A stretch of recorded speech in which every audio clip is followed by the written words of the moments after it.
থিমের বাহুল্যে মুখ ঢাকছে রাসের ঐতিহ্য। শুরু হয়েছে রাস উৎসব, তাই সাজো সাজো রব নদিয়ার নবদ্বীপে। সারা বাংলায় নদিয়া জেলার নবদ্বীপে শ্রেষ্ঠ উৎসব রাস। এই রাস উৎসব উপলক্ষে বৈষ্ণব ধর্মাবলম্বী মানুষ তো বটেই, এছাড়াও বহু দূর দূরান্ত থেকে মানুষ ইতিমধ্যেই নবদ্বীপে এসেছেন রাস দেখতে। রাসলীলা বা রাসযাত্রা সনাতন ধর্মাবলম্বীদের একটি বিশেষ উৎসব। রাস মূলত শ্রীকৃষ্ণের ব্রজলীলার অনুকরণে বৈষ্ণবীয় ভাবধারায় অনুষ্ঠিত এক ধর্মীয় উৎসব। জনশ্রুতি প্রচলিত আছে যে শ্রী চৈতন্যদেব রাধাকৃষ্ণের রাস উৎসব সূচনা করেছিলেন নদিয়ার নবদ্বীপে। নবদ্বীপ রাসের প্রধান বিশেষত্ব হচ্ছে মূর্তির বিশালতা। অপরূপ মৃন্ময়ী মূর্তি নির্মাণ করে নানা রূপে শক্তি আরাধনায় নবদ্বীপের রাসের প্রধান বৈশিষ্ট্য। তবে এবছর থিমে ঢাকছে রাসের ঐতিহ্য।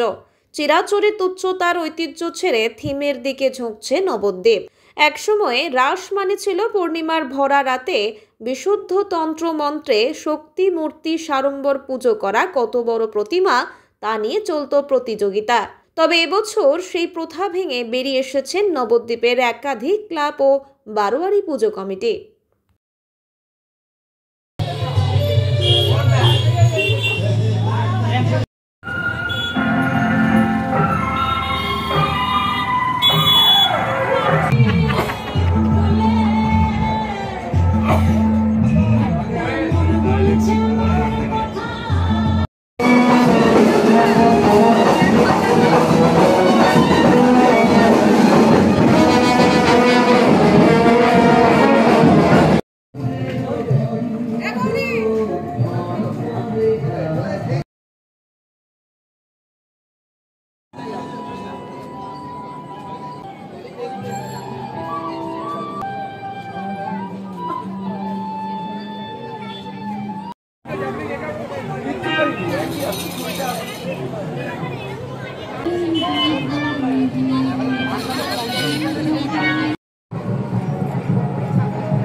আনুমানিক 500 নেয়ার 500 কাছাকাছি পুজো হচ্ছে। কোন কোন এলাকায় নবদ্বীপ পুজো হচ্ছে?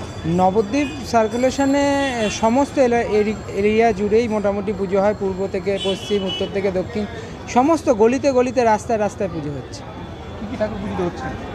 সব ধরনেরই পুজো। মূলত রাস বলতে আমরা বুঝি শাক্ত আর বৈষ্ণব ধর্মের একটা মেলবন্ধন।